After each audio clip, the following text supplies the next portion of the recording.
Hey everyone, I'm here today with Stacey Neilsen. How are you, Stacey? Yeah, good. Thank you, Amy. How are Nice, you? it's great to have you here. I'm excited to dive in. We've got a bit of matching vibes today. We've both got our glasses on, collared shirts, so I'm glad we both got the memo, Yes. which is good. So it's awesome to have you here. Look, you're the founder of Book Metrics, and we're going to talk a little bit around your business journey and where you are now in the business as well, and where you've been. So I guess for just to throw you straight in the deep end, for those who are coming across you for the first time, who are you and who do you help? Yeah, so I'm Stacey. I'm the founder of Bookmetrics Financial. So I run a financial consultancy and we do hybrid CFO in our business.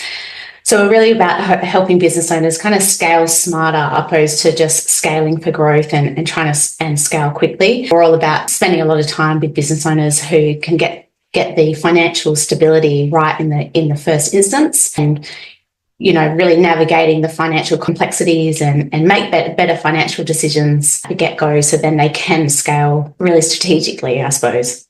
Yeah, I think that's awesome because I think for many business owners out there, sometimes finances takes a back seat in terms of where their attention is.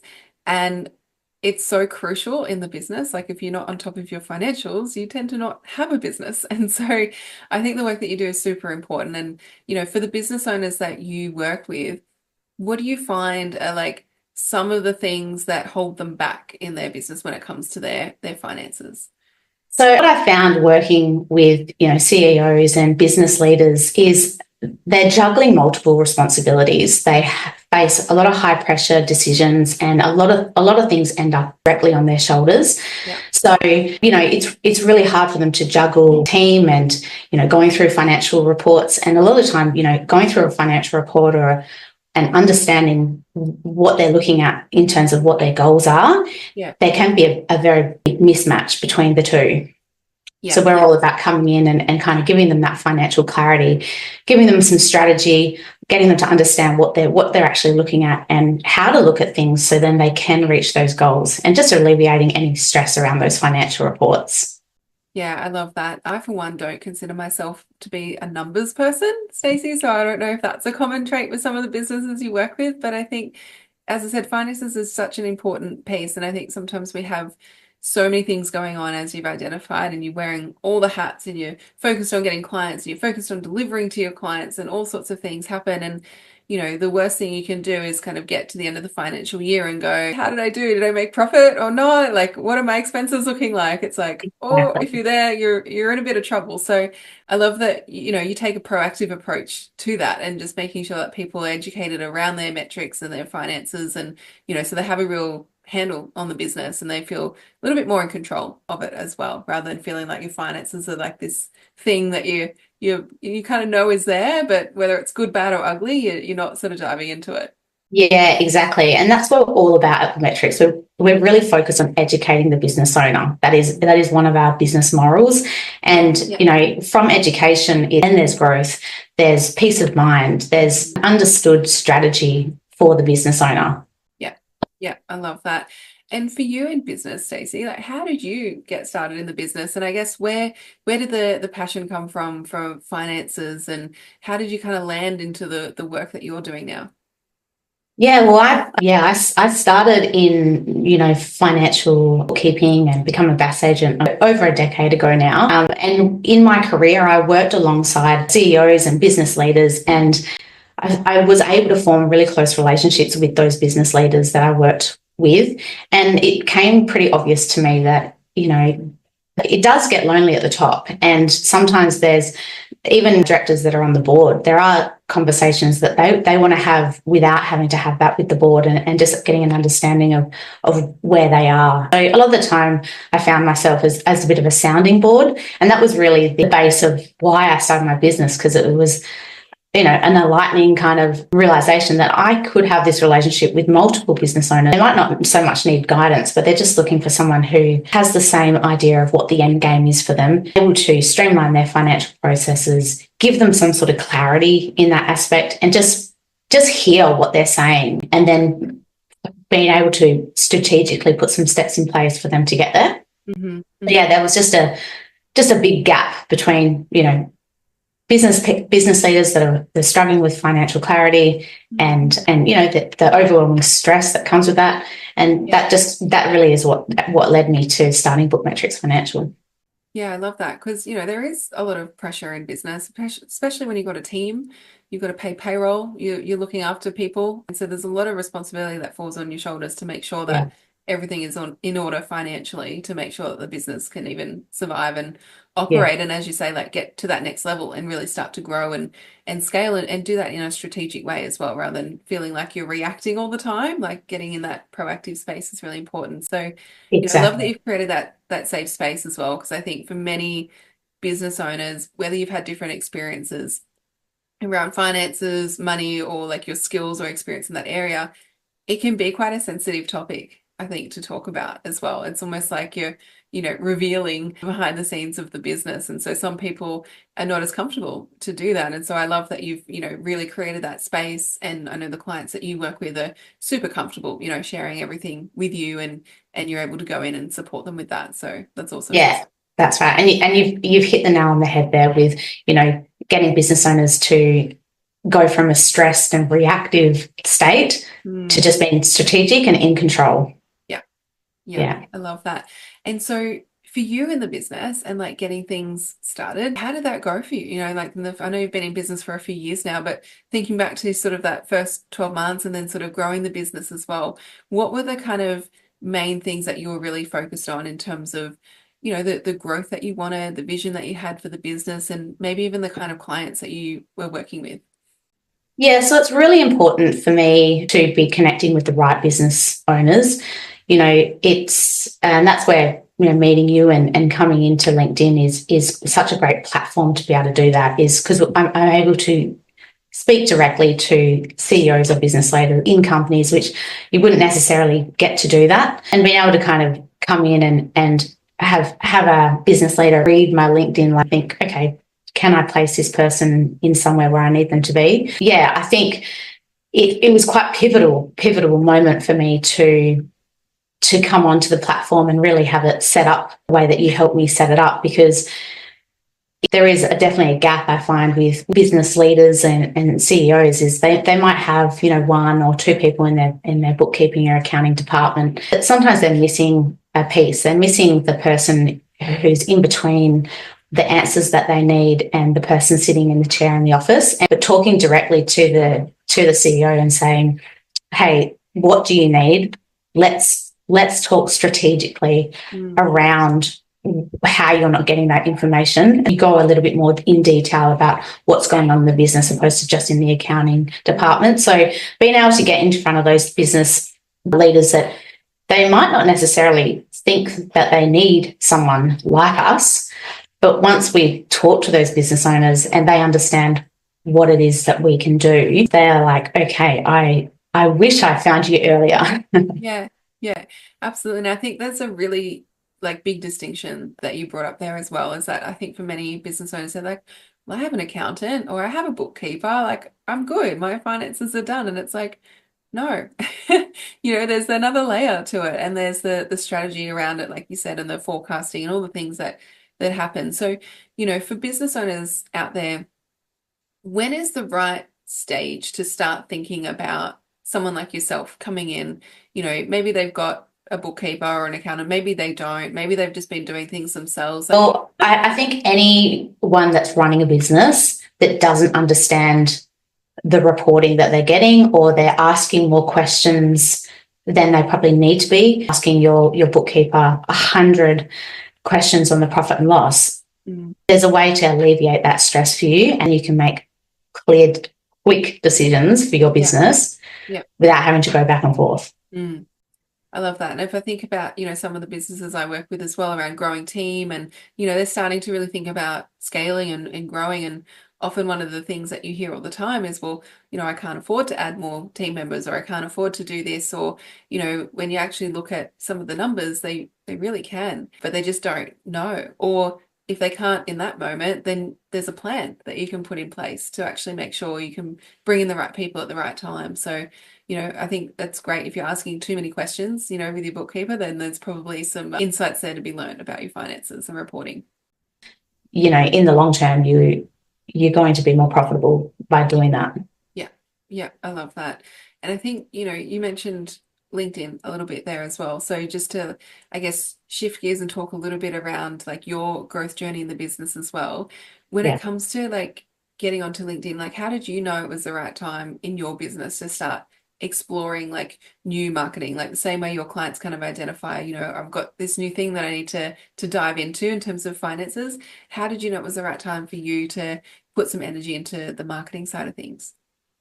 Yeah, well, I suppose for me, it's really selling or sales, or I love what I do, and I've always loved what I do because I've been able to work alongside business owners and make a real connection. And so finding a lion tribe and having the same ideas behind creating a LinkedIn profile, and it's not about trying to find people just to find them. It's more about finding people that you really connect with, that you can really help, Mm. and having those open conversations. So then they are then growing, and my business is to support business owners. So Yeah. I want to find people that I really connect with Mm. and who we're on the same page. I work so closely with business owners that it needs to be a two-way street. They need to feel really comfortable with me, and I need to, really understand them for the partnership to really work. Yeah, yeah, absolutely. I think the two-way street is so important and, it can be different for all different business owners. But I think, when you're working with like premium level clients, when you're working with people very closely, like it has to be the right match. It has to be the right fit. It's not like this spray and pray kind of approach that you see a lot of people doing where it's like anyone with a pulse I'll work with. It's like, no, Yeah. that's not No. what we want. We actually want to like be able to cherry pick the kind of clients that vibe with us. We know that we can solve their problems and it works really well, to have that kind of partnership level with people as well. So, I love that. And, when you started putting yourself out there on LinkedIn, you mentioned that, sales isn't kind of a strong suit for you. So, look, there's other people listening to this that are maybe thinking the same way. What are some things that really helped and supported you to, grow the business, land new clients, and like move through that mindset around sales? I suppose learning more about how to put content and talk to people directly on the platform Mm. was quite pivotal for me. It's when you're starting out a business, you kind of think that you're going out there to sell yourself, but you're not. It is all about connection and working with you, and then really understanding that people are on there just wanting to have a conversation, and the right people who then come along who have questions or need help, they are there. It's just a matter of having the right dialogue, which you were able to assist me with kind of putting together to have those conversations with people. Yeah, yeah. I love that. It's less about, being the hardcore sales, like, look at me and buy my stuff. Yeah, yeah, Because there's enough of that, on the platform and out there in the world. It's about, finding those genuine connections and like having those conversations, which is awesome. yeah. And also, you really taught me how to kind of showcase what I was about in a really gentle way, Mm. telling people this is what I do, these are my expertise, without being showy. It was so, I feel like I need to be really comfortable on the platform, and you've allowed me to kind of work out how I need to approach that. Yeah, yeah, that's awesome. So in terms of the business and like where you're heading in the business, I know you're working with some really key clients right now. What are you most excited about moving forward? Like as the business grows, as you're starting to, have these conversations with new people in your world. Yeah, what does the future look like for you with Bookmetrics? Yeah, so pretty excited to just really keep working on the platform, I suppose, and connecting with those right business owners. Mm. Expanding the CFO and advisory service within the business is one of the future goals. Yeah, and just really maintaining, high impact relationships with clients. Yeah, as we said previously, the relationship needs to work both ways for it to really flourish. And Yeah. that is really my goal. I want to make sure that my clients feel like they are my only client. That's really important to me, that that's how they feel. And so, yeah, that's what I want to keep implementing this year.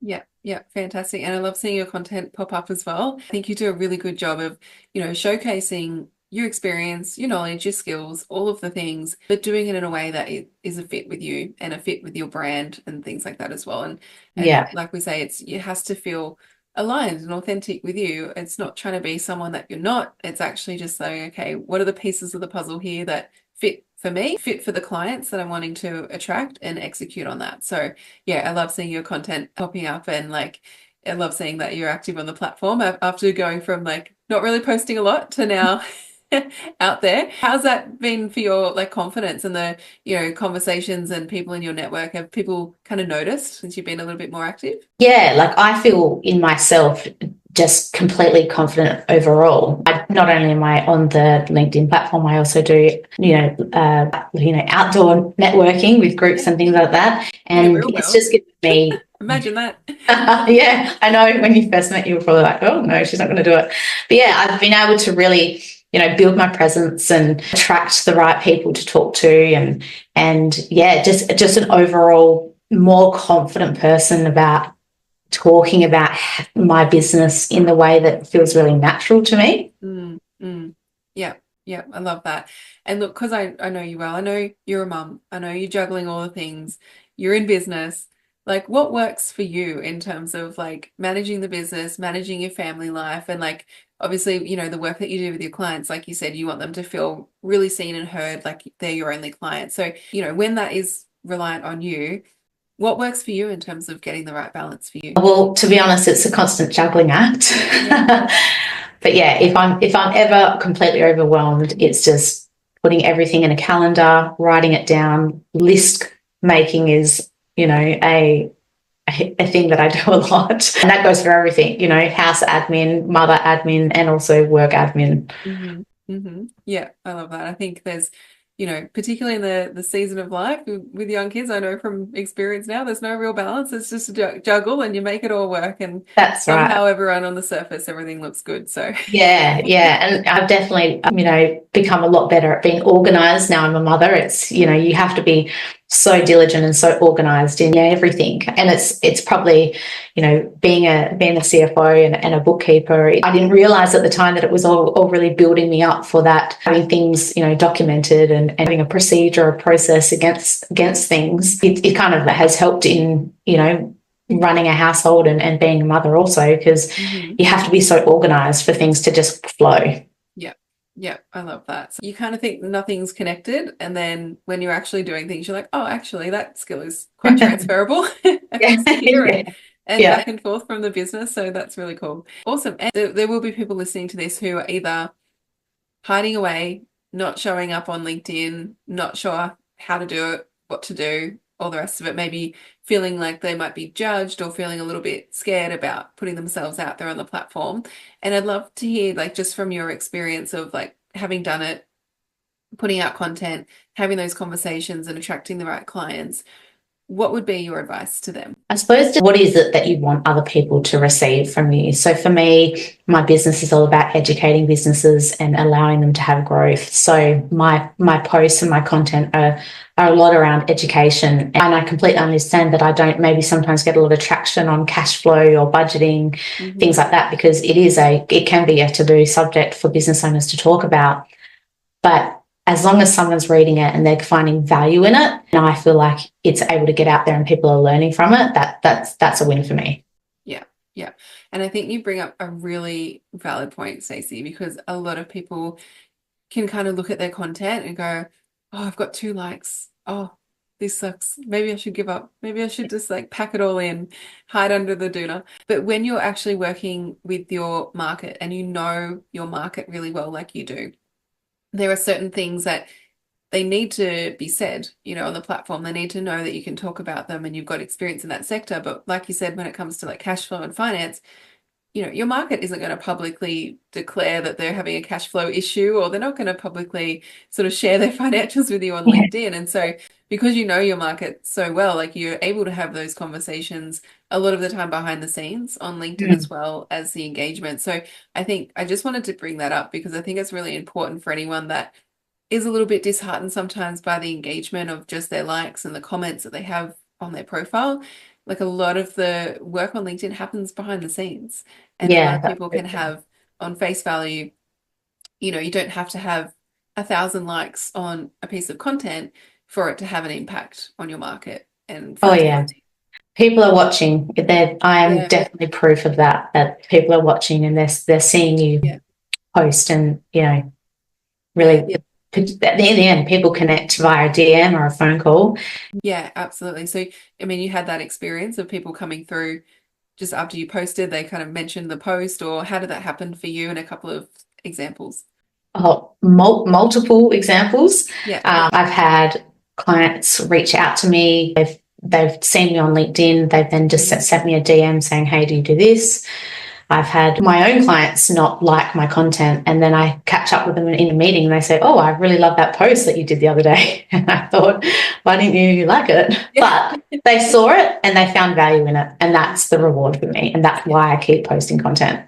yeah. No, I love that because it's that ecosystem, and it's, we're focused on new clients, and a lot of new clients come into our world through LinkedIn, but it also generates more word of mouth, more referrals, and it actually reinforces with your current clients that you're the right person for them as well. So Yeah. I think that's awesome. And I love that you've had that experience. Stacey, for anyone who is coming across you, who's kind of, in this conversation going, I've been asking too many questions to my bookkeeper. I'm kind of in this position where now I need to get a bit more strategic. I don't want to get to the end of the financial year and worry about money and whether I can pay my tax bill or whether I've got profit to grow. Where can they come and find you? And this is a bit of a trick question.